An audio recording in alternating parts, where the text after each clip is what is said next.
Welcome to Layers of Communication with your host, Lydia Taggart. Life presents experiences that add a layer to who we are and how we see the world, affecting how we communicate. Lydia is here to help you take apart the layers and create new ways to connect and build relationships. So now, please welcome the host of Layers of Communication, Lydia Taggart. Hello, all my friends. Welcome to Layers of Communication. I'm your host, Lydia Taggart, and today is Parenting Pep Talk Day. Woo-hoo! Because, we all need a pep talk once in a while.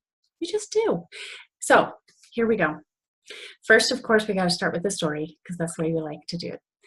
Start with the story, and keep in mind, pep talks are for everyone. It's not just for parents, okay? If you have any relationship, take this into that relationship. You are awesome. You're here to learn, you're implementing new things, you're trying to be better, and that is all we can ask for, right? Okay, here comes, computer thing. Here comes story. So, I have a son who is 17 years old. One of my 6 children. In case you haven't heard the story before, I've got 6 children. My oldest is 17 right now, and he falls into this trap that so many of us fall into so often, so easy, and it's called perfectionism.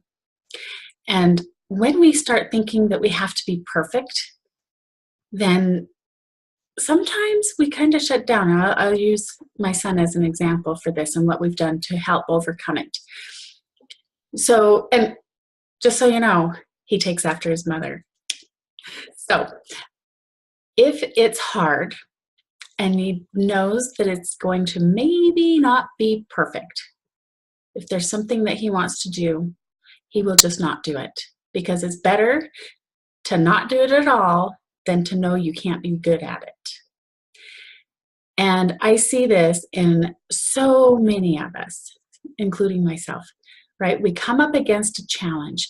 We come up against a deadline, and we're like, I have to.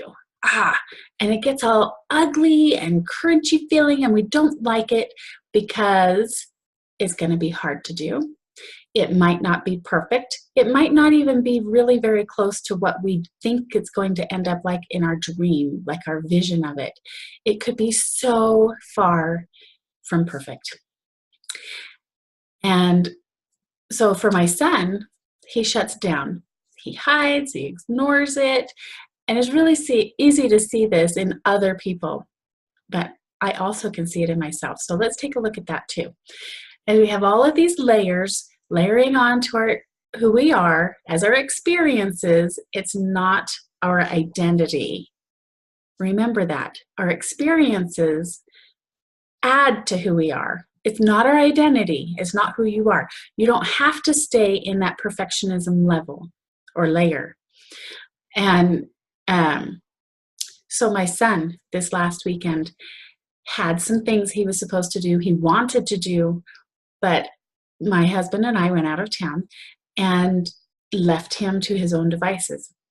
And the people who were around kind of checking on my kids and things, my mom and my sister, I got reports like, well, he's just being a teenager. He's sleeping, he's napping, he's got his headphones on, he's just being a teenager.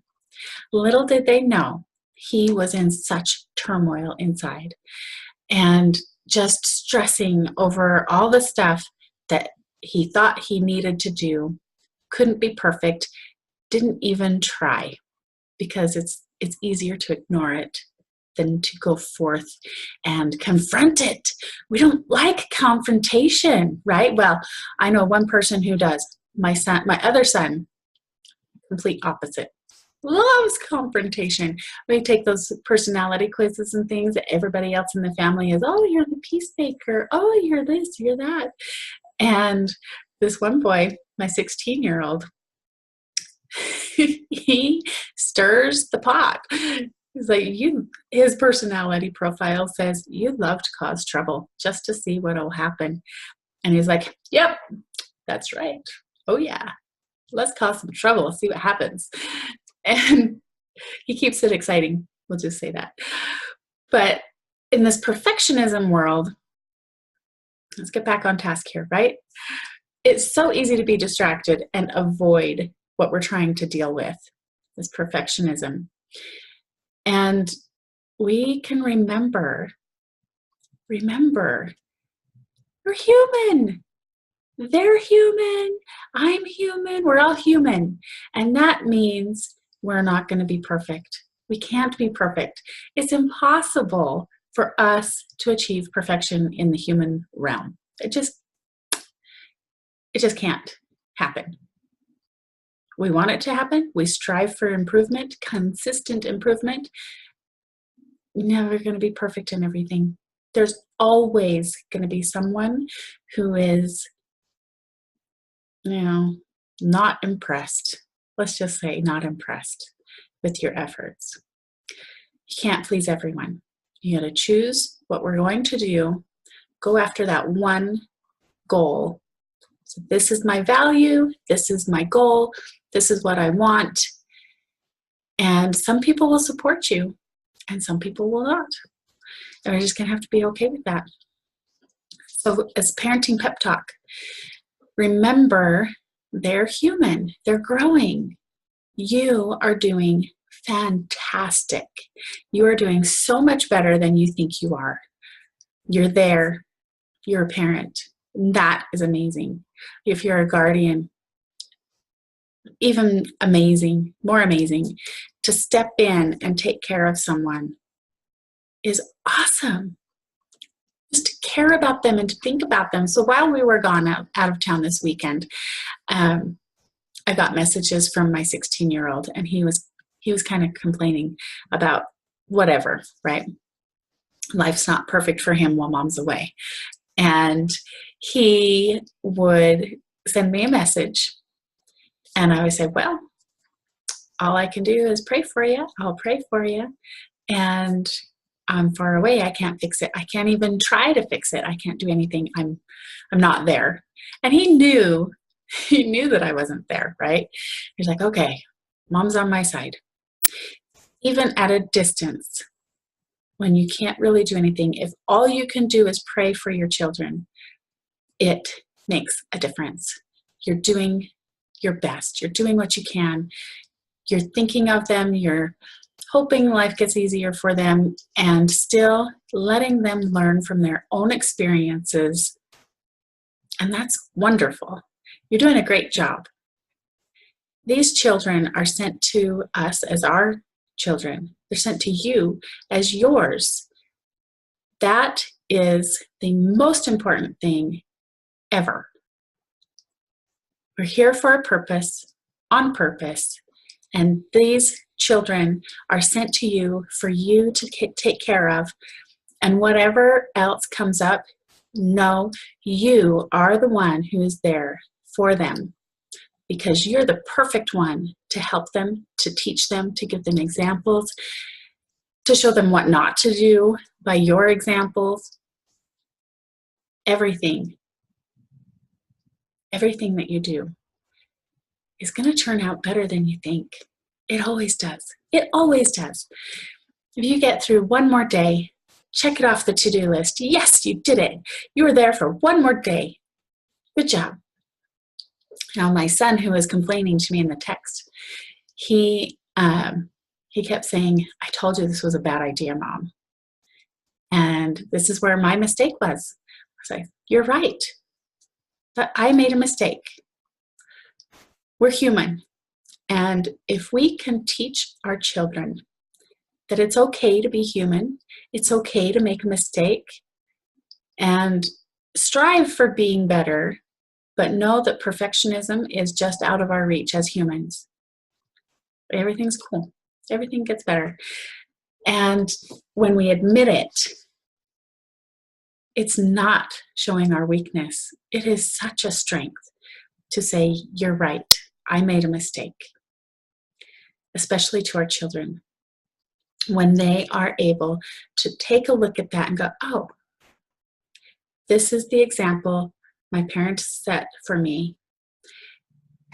They're going to have mistakes come up. They need to know what to do. They need to know how to deal with the mistake. It's going to happen. We're human. So the next thing we do is forgive ourselves. Accept it and say, okay, this is what I've done wrong. What can I do to make it better? And I asked my son, how can I fix this for you?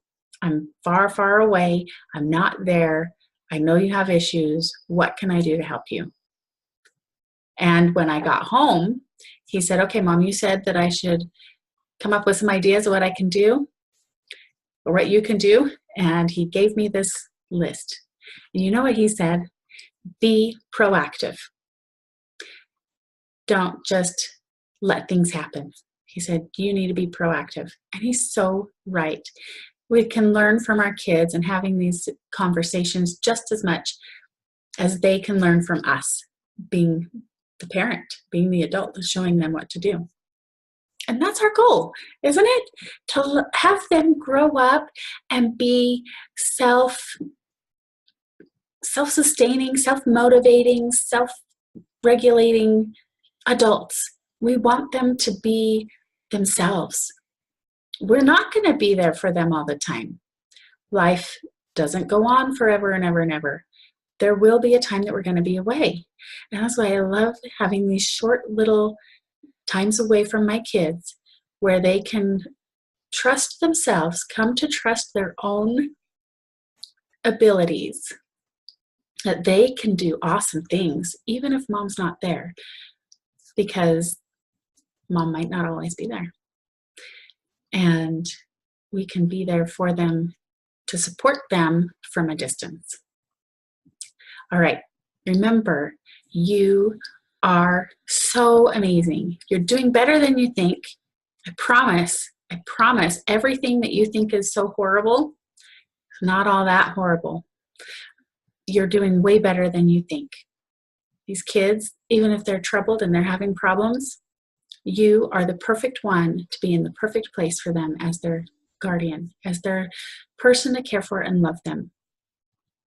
They're yours on purpose. You have what they need. Remember that you are worth it. And so are they. All right, we're keeping it short. Just remember how amazing you are. If you don't remember anything else, just know that you are there on purpose. They are there on purpose. You're there as a family unit on purpose for a purpose. You got it. You got everything that they need. And if you don't feel like you do, you can find it for them because you're there on purpose. God put you in their life. God put them in your life to benefit each other. All right. I love you. You're awesome. Keep up the good work. Don't give up. Keep it up. Keep it up. One day at a time. You can do this. If I can do it, you can do it. And I've done some amazing things. Okay, one last little quick story that I just remembered I wanted to share with you. My 16-year-old, the one who's so verbal and complaining and doing all this, right? He's just so responsible. My sister sent me messages while we were out of town saying he has really stepped up. He's being an adult. He's going to make a great parent one day. Things like this. And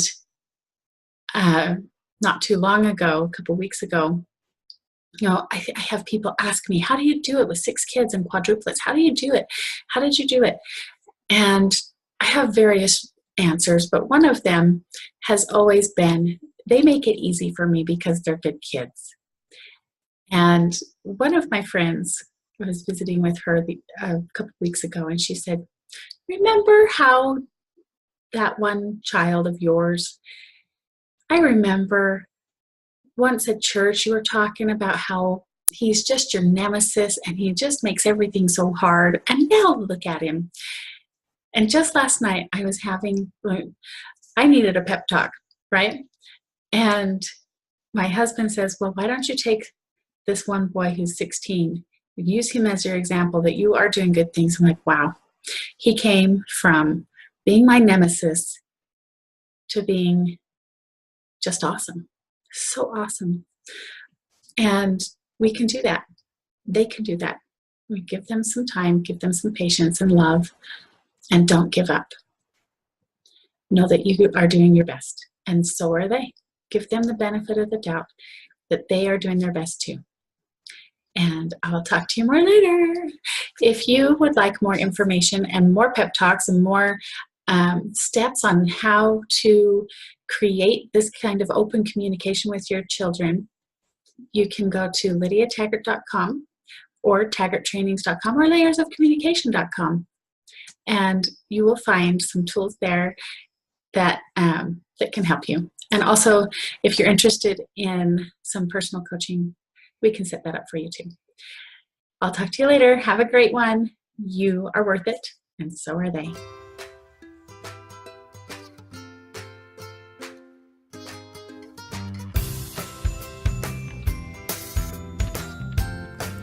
You've been listening to Layers of Communication with your host, Lydia Taggart.